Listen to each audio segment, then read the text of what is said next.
Good evening, everyone. My name is Adil Ashraf, and I have done my BTech from NIT Srinagar in Chemical Engineering Department. So today we are going to discuss the previous year questions of periodic table. These questions are important for exams like IIT, JEE, and NEET. We will discuss both JEE mains questions as well as JEE advanced questions. So let us start. देखिए, तो discuss करने के साथ साथ मैं आपको थोड़ा सा रिकेप भी दिया करूंगा टॉपिक। ये हम ऐसे नहीं करेंगे कि सारे क्वेश्चन करेंगे जितने अभी तक आए हैं, किसी भी टॉपिक का रैंडमली उठा के करेंगे, वो नहीं करेंगे क्योंकि उससे आपको कोई फायदा नहीं होगा। हम यहाँ पे टॉपिक वाइज जो है जितने भी क्वेश्चन आस्क हुए हैं अभी तक वो सारे ही डिस्कस करेंगे। दैट मीन्स वहां से आपको पता चलेगा आपको कौन सा टॉपिक आता है और कौन सा टॉपिक नहीं आता है। तो सबसे पहले हम बात करेंगे डायगोनल रिलेशनशिप। डायगोनल रिलेशनशिप क्या होता है, ये देखिए। जो सेकंड पीरियड के एलिमेंट होते हैं वो थर्ड पीरियड के एलिमेंट्स के साथ कुछ प्रॉपर्टीज उनकी मैच होती है। क्यों मैच होती है? क्योंकि बिकॉज ऑफ उनका सिमिलर आयोनिक रेडियस और उनका सिमिलर आयोनिक पोटेंशियल होने की वजह से। इसीलिए ये जो है सिमिलर प्रॉपर्टीज दिखाते हैं क्योंकि इनका साइज ऑलमोस्ट सिमिलर होता है, आयोनिक साइज, और इनका आयोनिक पोटेंशियल भी ऑलमोस्ट सिमिलर होता है। इसकी वजह से जो है सेकंड पीरियड और थर्ड पीरियड के एलिमेंट आपस में सिमिलर प्रॉपर्टीज शो करते हैं। इसी सिमिलर प्रॉपर्टीज को शो करने वाली प्रॉपर्टीज को हम बोलते हैं डायगोनल रिलेशनशिप। क्या बोलते हैं? Diagonal relationship. लेकिन यहां पे ध्यान देने वाली बात है, देखो लिथियम जो है वो डायगोनल रिलेशनशिप मैग्नीशियम के साथ दिखाता है, बेरिलियम अल्युमिनियम के साथ दिखाता है, और यहाँ पे बोरान जो है सिलिकॉन के साथ दिखाता है, यहाँ पे कार्बन फास्फोरस के साथ दिखाता है, और यहाँ पे देखोगे नाइट्रोजन और सल्फर, ऑक्सीजन और क्लोरीन। और यहाँ पे आप फंस सकते हो, यहाँ पे आप बोलोगे यहाँ पे जो है फ्लोरीन और आर्गॉन जो है ये भी आपस में दिखाएंगे डायगोनल रिलेशनशिप, तो आप गलत हो जाओगे। ये दो डायगोनल रिलेशनशिप नहीं दिखाते हैं, सिर्फ ये 6 पेयर्स होते हैं, 1 2 3 4 5 6। तो आई होप आपको समझ आ गया होगा। बाद में जब आप देखोगे बेरिलियम और अल्युमिनियम की ऑलमोस्ट इलेक्ट्रोनेगेटिविटी जो है वो सेम होती है। इस पर भी एक बार क्वेश्चन पूछा था जेईई मेंस ने। तो चलिए पहला क्वेश्चन डिस्कस करते हैं। देखिए जो हमारे पास पहला क्वेश्चन है यहाँ पे, डायगोनल रिलेशनशिप इज फॉर, ये जो है AIEEE, जेईई मेंस को पहले AIEEE के नाम से जाना जाता था, 2008 में पूछा गया है। इनमें से कौन से दो पेयर है जो आपस में क्या दिखाते हैं? Diagonal relationship. तो अगर आप ध्यान से देखोगे वहां पे देखो लिथियम और सोडियम नहीं है ऊपर, तो ये ऑप्शन नहीं होगा। क्या बेरिलियम और मैग्नीशियम दिखाते हैं? नहीं, बेरिलियम और अल्युमिनियम दिखाते हैं, तो ये ऑप्शन भी खत्म हो गया। क्या सिलिकॉन और कॉपर दिखाते हैं? सिलिकॉन और बोरान दिखाते हैं, तो ये ऑप्शन भी नहीं आएगा।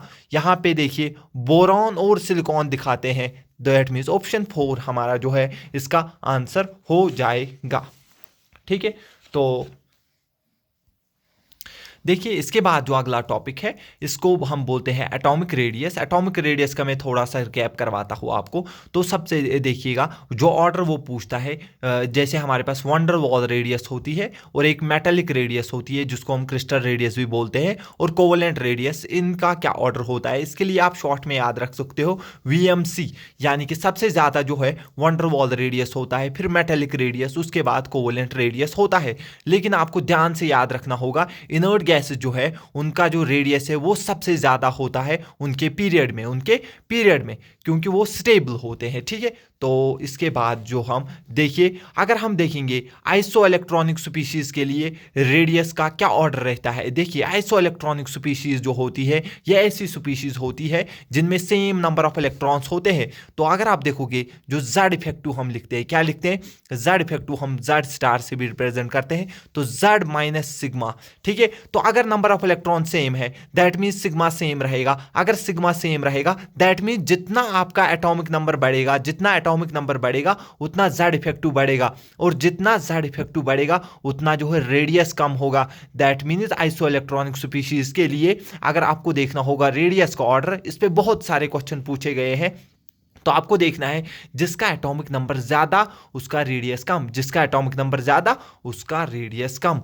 ठीक है, तो इसके बाद देखिए अगर हमारे पास कैटाइन है, क्या है? तो कैटाइन पे जितना ज्यादा चार्ज होगा, कैटाइन पे जितना ज़्यादा, ये मैंने अच्छे से एक्सप्लेन किया है क्लासेस में, लेकिन यहाँ पे आप थोड़ा जल्दी कर रहे हैं इसीलिए रिकैप करवा रहे हैं ताकि आपको थोड़ा फ़ायदा हो, क्योंकि अगर मैं खाली क्वेश्चन डिस्कस करूँगा उससे आपको उतना फ़ायदा नहीं होगा, इसलिए मैं थोड़ा थोड़ा टॉपिक भी यहाँ पे आपको रिवाइज करवा रहा हूँ। देखिए, जो रेडियस ऑफ कैटाइन है वो इन्वर्सली प्रोपोर्शनल होता है चार्ज ऑफ कैटाइन, यानी कि कैटाइन पे जितना ज़्यादा चार्ज, रेडियस उतना ही कम, रेडियस उतना ही कम। चलिए, इसके बाद आप देखिए, अगर आपके पास एनाइन है, एनाइन क्या होता है, जिसके पास नेगेटिव चार्ज होता है, यानी कि जितना नेगेटिव चार्ज ज़्यादा उतना साइज ज़्यादा, उतना साइज ज़्यादा। ठीक है, तो इसके बाद हम डिस्कस करते हैं अब यहाँ पे जो हम डिस्कस करेंगे ट्रेंड्स जो है पीरियोडिक टेबल में क्या होती है। देखिए, अगर आप अलोंग द पीरियड जाते हो, दैट मीन्स अगर आप लेफ्ट टू राइट जाते हो, आप देखोगे जेड इफेक्टिव बढ़ेगा। अगर जितना जेड इफेक्टिव बढ़ेगा उतना ही साइज जो है वो रिड्यूस होगा। लेकिन मैंने आपको पहले ही बोला, जो ग्रुप 18 है उनके पास वंडर वॉल रेडियस होता है, इसलिए उनका साइज सबसे ज़्यादा होगा।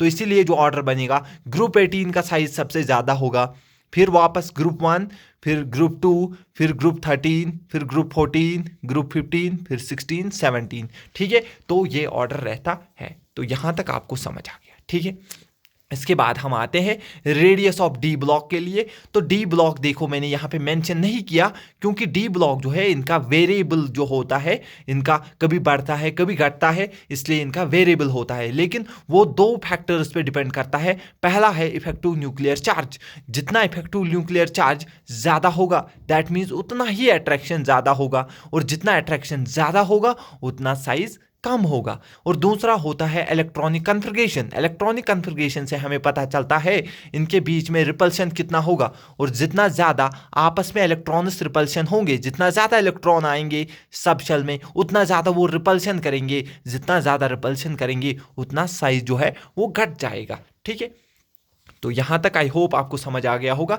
यहाँ पे आपको इंपॉर्टेंट चीज़ देखनी होगी, ये रिपल्शन क्या कैसे काम करती है। अगर आप देखोगे, अगर हम D1, D2, D3, 1 से लेके 3 तक अगर हम इलेक्ट्रॉन इसमें फिल करते हैं, तो आप देखोगे वहाँ पे जो है इफेक्टिव न्यूक्लियर चार्ज डोमिनेट करता है, यानी कि रिपल्शन का उतना रोल वहाँ पे नहीं होता है। जो इफेक्टिव न्यूक्लियर चार्ज है वो ज़्यादा डोमिनेट करता है इलेक्ट्रॉनिक रिपल्शन से। जब 3 ही इलेक्ट्रॉन है, ये से देखो आप, सिर्फ 3 इलेक्ट्रॉन है, ये हमारे पास 5 डब्बे हैं और इनमें सिर्फ 3 इलेक्ट्रॉन है। अगर सिर्फ 3 इलेक्ट्रॉन है तो ये उतना, इनके पास एनफ स्पेस है घूमने के लिए, तो उतना ज़्यादा रिपल्शन नहीं करेंगे। तो अगर इफेक्टिव न्यूक्लियर चार्ज ज़्यादा हुआ तो साइज़ क्या होगा, डिक्रीज।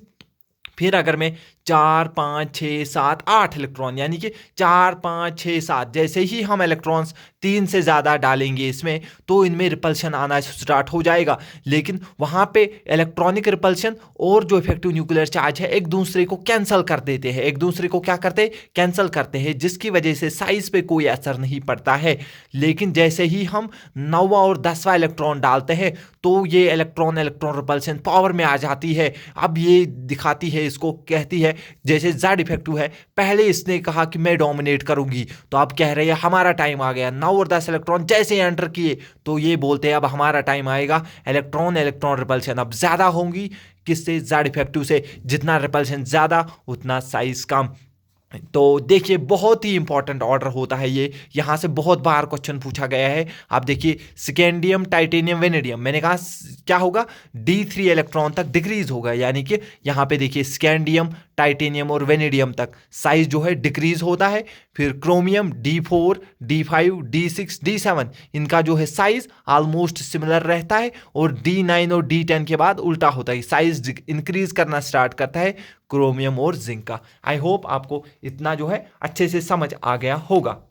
इसके बाद हम डिस्कस करेंगे डाउन द ग्रुप क्या रहता है। ठीक है, तो अगर अब हम देखेंगे डाउन द ग्रुप क्या रहता है, अगर आप देखोगे डाउन द ग्रुप जो है इफेक्टिव न्यूक्लियर चार्ज कांस्टेंट रहता है, उतना नहीं बढ़ता है, ऑलमोस्ट कांस्टेंट रहता है। तो अगर ऑलमोस्ट कांस्टेंट रहेगा दैट मीन्स इसका मतलब होता है रेडियस जो है वो डायरेक्टली प्रोपोर्शनल है हमारे पास शेल्स के।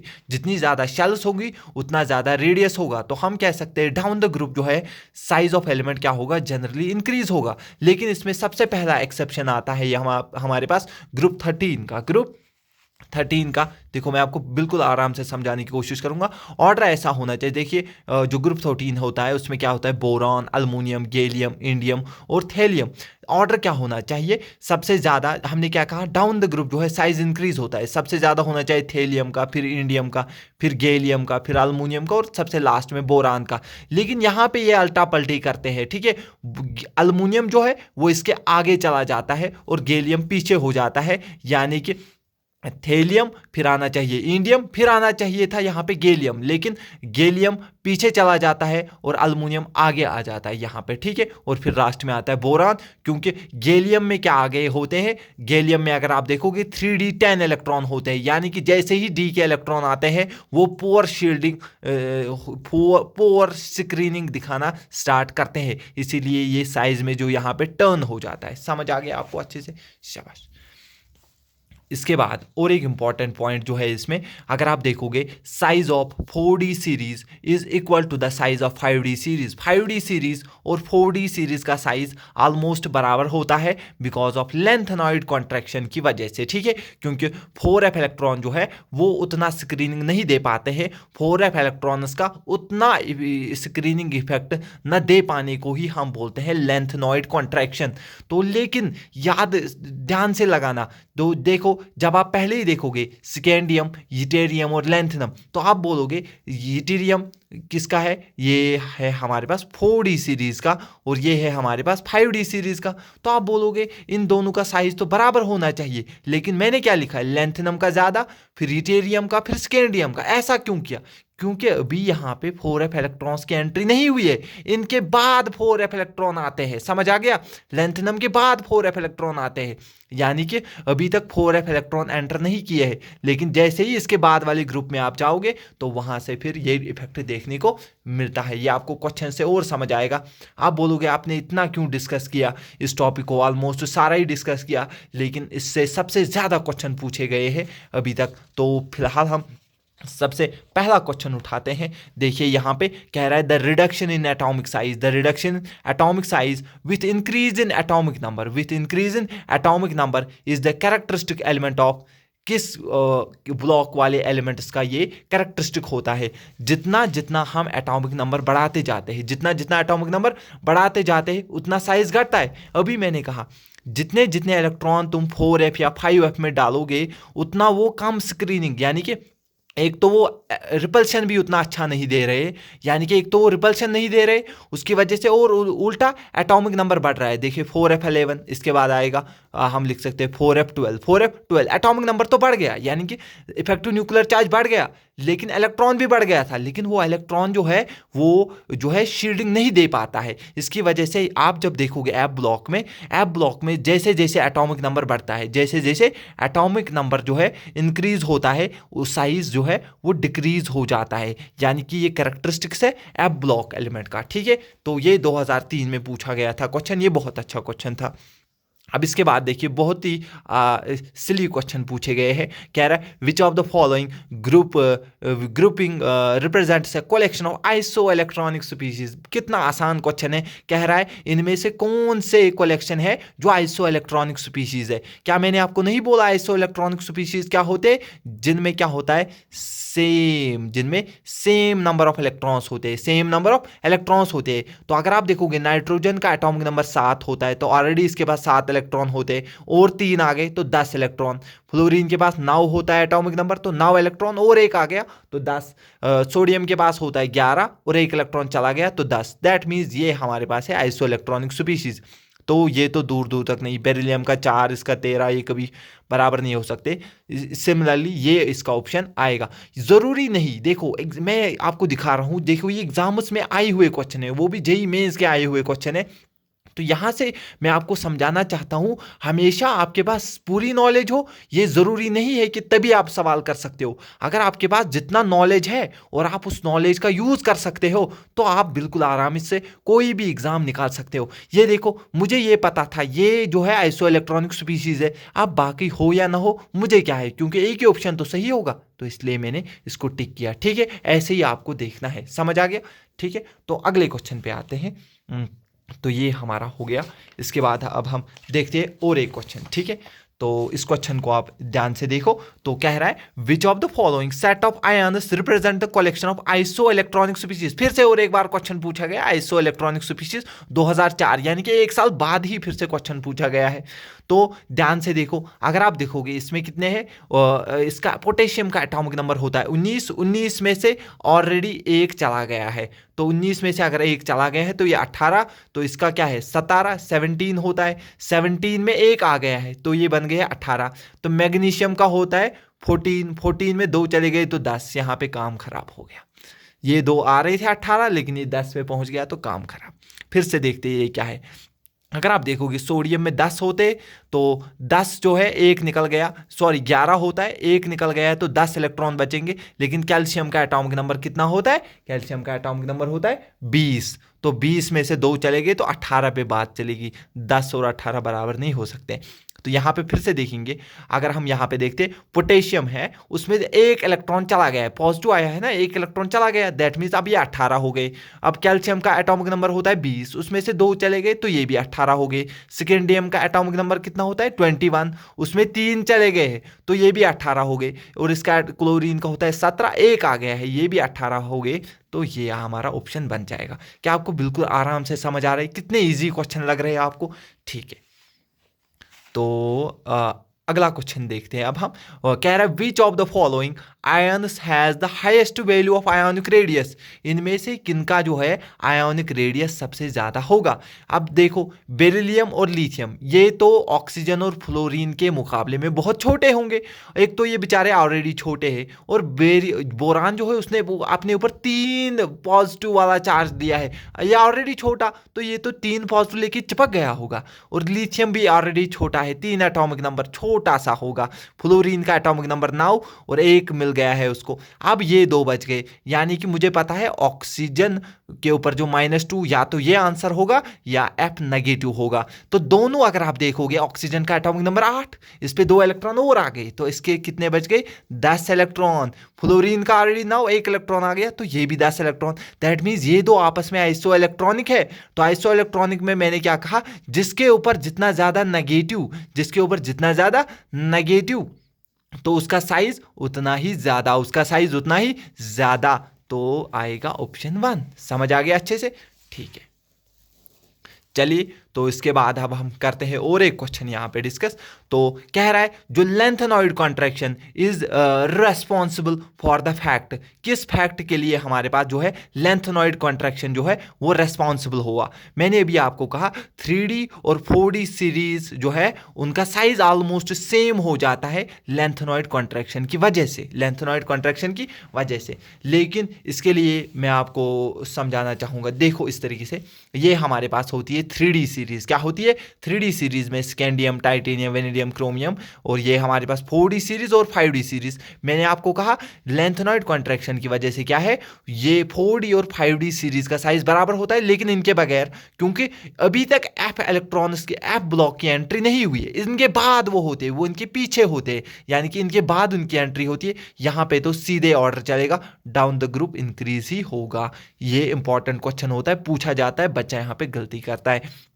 लेकिन यहाँ पे ओबियसली इन दोनों का तो इससे बड़ा होगा, लेकिन लेंथेनॉइड कॉन्ट्रैक्शन की वजह से इन दोनों का आपस में बराबर, इन दोनों का आपस में बराबर, तो इतने से आपका क्वेश्चन हो जाएगा। देख लेना, कह रहा है जिरकोनियम और यूटेरियम, जिरकोनियम यहाँ, यूटेरियम यहाँ, इसके बारे में बात नहीं करता है लेंथेनॉइड कॉन्ट्रैक्शन। तो क्या कह रहा है जिरकोनियम और नोबिलियम, ये तो एक ही ग्रुप में है, 4D सीरीज, इसके लिए भी बात नहीं करता है, ये बोलता है 3D और 4D के बारे में, ये तो एक ही सीरीज में आ रहे हैं। जिरकोनियम और hafnium have about the same size, यही तो बात कर रहा है, यही है हमारे पास ऑप्शन 3, यही है हमारे पास ऑप्शन 3, और ये बन जाएगा हमारा आंसर। तो ये पूछा गया था 2005 में। ठीक है, तो अब देखो कुछ और क्वेश्चंस में लेता हूं यहाँ पे, देखिए। तो एक और एक क्वेश्चन हमारे पास क्या है, which of the following factors. ठीक है, थोड़ा सा मैं इसको ये रखता हूं ताकि आपको अच्छे से दिखे कि हम कौन सा क्वेश्चन डिस्कस कर रहे हैं। ठीक है, देखिए, हाँ थोड़ा सा इसको नीचे करते हैं। देखिए कह रहा है which of the following factor may be regarded as the main cause of lanthanoid contraction. कह रहा है इनमें से दिए गए 4 ऑप्शन में से कौन सा जो फैक्टर है वो मेन कॉज है जिसकी वजह से लेंथेनॉइड कॉन्ट्रैक्शन होती है। तो पहला ऑप्शन कह रहा है poor shielding of one of the 4f electron. तो यही तो बोल रहा है 4f इलेक्ट्रॉन्स की वजह से ही होती है लेंथेनॉइड कॉन्ट्रैक्शन। इफेक्टिव शील्डिंग तो ये नहीं दे पाते, ये तो थोड़ी बहुत नहीं दे पाते, इफेक्टिव कहाँ से देंगे, तो ये ऑप्शन नहीं आएगा।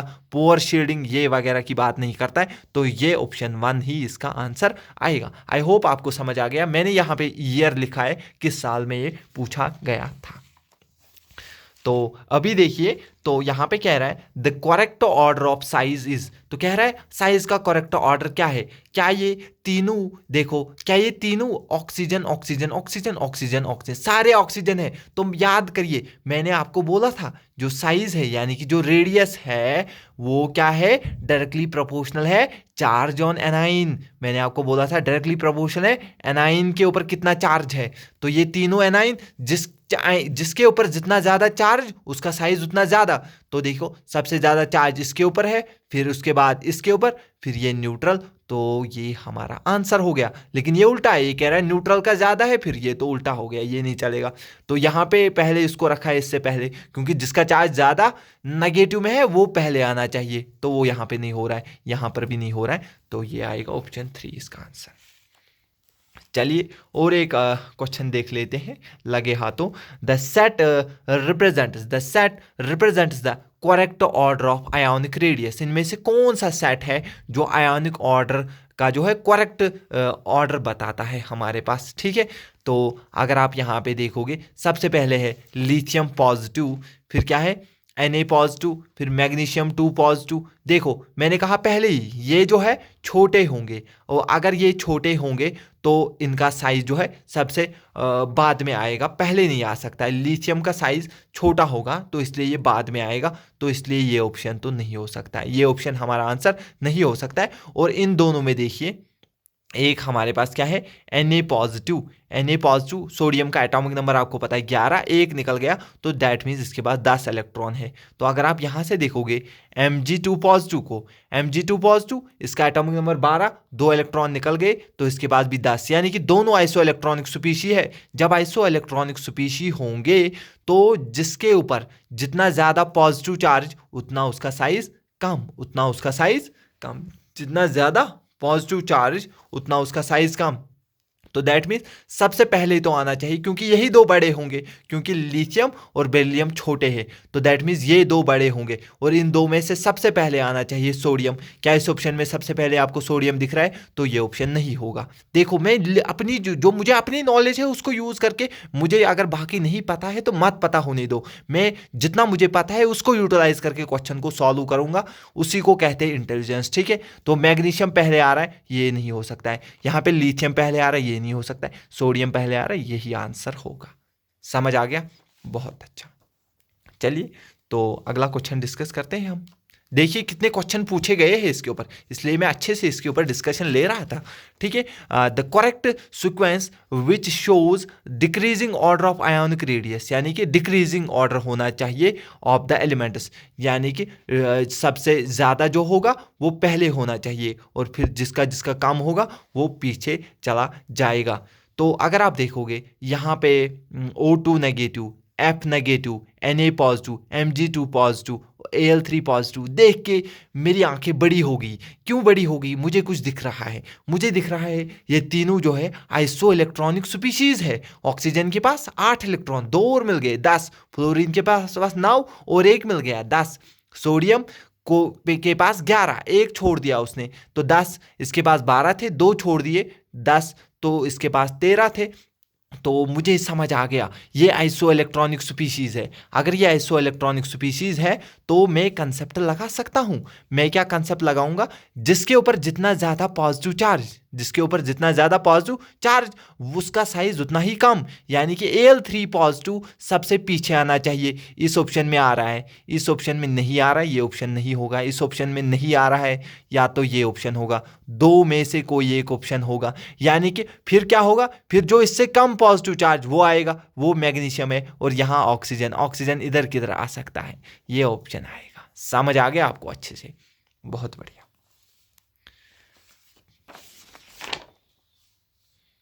देखिए कितने सारे क्वेश्चन आ चुके हैं। देखो अगर मैं रैंडमली डिस्कस करता तो आप लोगों को उतना फायदा नहीं होता, इसलिए मैंने टॉपिक वाइज जो है इन क्वेश्चंस को निकाला, आपके लिए मेहनत की। लेकिन अब उस मेहनत का फल तभी मिलेगा जब आप इन क्वेश्चंस को अच्छे से करोगे एक बार खुद से, तो फिर फायदा होगा। ठीक है, तो ध्यान से देखिएगा। क्वेश्चन है हमारे पास, the increasing order of the ionic radius, the increasing order of the ionic radius of the given, वहां से ही बेचारे ने बोल दिया आइसो इलेक्ट्रॉनिक स्पीशीज है। अगर आइसो इलेक्ट्रॉनिक स्पीशीज है जिसके ऊपर जितना ज्यादा पॉजिटिव चार्ज होगा उसका साइज उतना कम होगा। सबसे ज्यादा पॉजिटिव चार्ज किसके ऊपर? कैल्शियम के ऊपर, तो कैल्शियम सबसे पीछे होना चाहिए। और यहां तो उल्टा है, यहाँ क्या है, कैल्शियम को यहाँ पे रख दिया है, तो ये ऑप्शन तो नहीं होगा।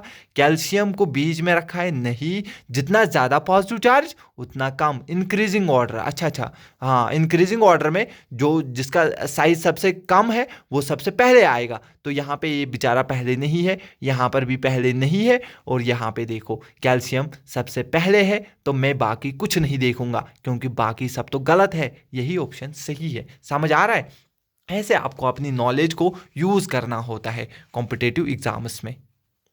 चलिए तो और एक क्वेश्चन डिस्कस करते हैं। कह रहा है the group having the iso electronic species, पूछ रहा है कौन सा इनमें से आइसो इलेक्ट्रॉनिक स्पीशीज है। ऑक्सीजन के पास होते हैं 8, 2 मिल चुके हैं तो 10, फ्लोरीन के पास होते हैं 9, एक और मिल गया तो 10, सोडियम के पास होते हैं 11, एक छोड़ के चला गया तो 10, इसको तो 2 छोड़ के चले गए, ये ज़्यादा दुखी होगा, लेकिन दुख क्या करेगा, हमें तो क्वेश्चन करना है, उसी से तो सुख मिलेगा। दैट मीन्स ये हमारे पास आंसर है। लेकिन यहाँ पे हाँ, अच्छा, ये तो नहीं हो सकता क्योंकि इसमें नहीं है, बाकी सब में नहीं है, तो यही आंसर है। तो ये जेई मेंस 2017, क्योंकि पहले होता था जेई मेंस का नाम AIEEE, तो बाद में जेई मेंस रखा गया। तो यहाँ पे जब मैं M लिखूंगा दैट मीन्स वो जेई मेंस का क्वेश्चन है, और जब मैं लिखूंगा IIT जेई दैट मीन्स वो एडवांस का क्वेश्चन है। देखिए चलिए और एक क्वेश्चन करते हैं डिस्कस लगे हाथों। The correct order of the atomic radius of calcium, caesium, aluminium and sulphur is. तो देखिए ये बहुत अच्छा क्वेश्चन, बहुत अच्छा क्वेश्चन है। अगर आप देखोगे तो जो सीजियम होता है वो पहले ग्रुप को बिलोंग करता है और तकरीबन लास्ट में होता है, और तकरीबन उसी का जो है, जो हम क्या कहेंगे, उसका साइज सबसे ज़्यादा होता है। तो सीजियम तो मुझे सबसे पहले दिखना चाहिए। यहाँ पे सीजियम मुझे सबसे पहले दिख रहा है, यहाँ पे नहीं दिख रहा है, तो मैं इस आंसर को नहीं देखूंगा, इसको भी नहीं देखूंगा। दैट मीन्स या तो ये आंसर हो सकता है या तो ये आंसर हो सकता है। अब हम सिंपल देखते हैं। देखो सल्फर और कार्बन में कौन सा छोटा होगा? ऑब्वियसली कार्बन छोटा होगा क्योंकि सल्फर उसके नीचे आता है, अगर नीचे आएगा तो साइज बड़ा होगा। दैट मीन्स ये ऑप्शन मेरा सही होगा और ये ऑप्शन मेरा गलत होगा। समझ आ रहा है? ठीक है, तो और एक क्वेश्चन करते हैं discuss. The correct order of radius is, और ये आ गया जे एडवांस का सवाल, जे एडवांस 2000 का सवाल। अब देखो कितने आराम से हम करेंगे। कह रहा है इनमें से आपको सही ऑर्डर बोलना है रेडियस का। ठीक है, तो सबसे पहले अगर मैं नज़र दूंगा तो मैं देखता हूं क्या है। देखो अगर मैं इनको देखूंगा तो पहले मुझे इसके ऊपर नज़र क्यों पड़ी? क्योंकि मुझे दिख रहा है ये आइसो इलेक्ट्रॉनिक स्पीशीज है, तो इसके पास भी 10 इलेक्ट्रॉन, इसके पास भी 10, इसके पास भी 10 इलेक्ट्रॉन। और मैंने आपको कहा था अगर आइसो इलेक्ट्रॉनिक स्पीशीज होता है जिसके ऊपर जितना ज़्यादा नेगेटिव चार्ज होगा उसका साइज उतना ज़्यादा होगा, तो यही तो मेरा आंसर है, मैं बाकी क्यों ही देखूंगा। ठीक है, समझ आ गया? IIT जेई यानी कि एडवांस का सवाल हमने 10 सेकंड से ज़्यादा यहाँ पे इसको टिकने नहीं दिया। समझ आ रहा है? तो ठीक है, फिर से देखते हैं। तो देखिए यहाँ पे पहले IIT जेई दिख रहा होगा, फिर जे एडवांस दिख रहा होगा। पहले ये IIT जेई लिखते थे, बाद में अब ये जे एडवांस डायरेक्टली लिखते हैं। समझ आ गया?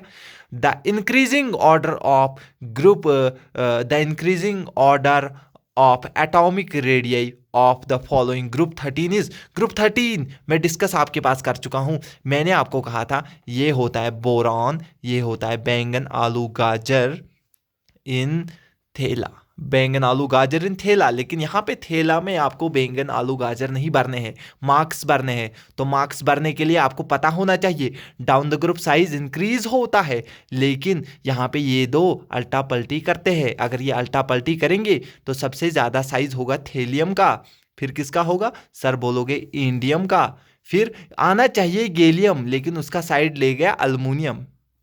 अल्मुनियम के बाद आएगा गैलियम, गैलियम के बाद आएगा बोरॉन। तो देखिए कौन सा आंसर आएगा, देखते हैं। सबसे ज़्यादा साइज थैलियम, थैलियम का आना चाहिए, फिर इंडियम का, फिर अल्मुनियम का, फिर गैलियम का। और ये हमारे पास जे एडवांस का सवाल मैक्सिमम 30 सेकंड तक हमने इसको 30 सेकंड में इसको कर दिया है सॉल्व। तो इतना आपको समझ आ गया है। तो फर्दर अब इसके बाद हम डिस्कस करेंगे आयोनाइजेशन एनर्जी के ऊपर।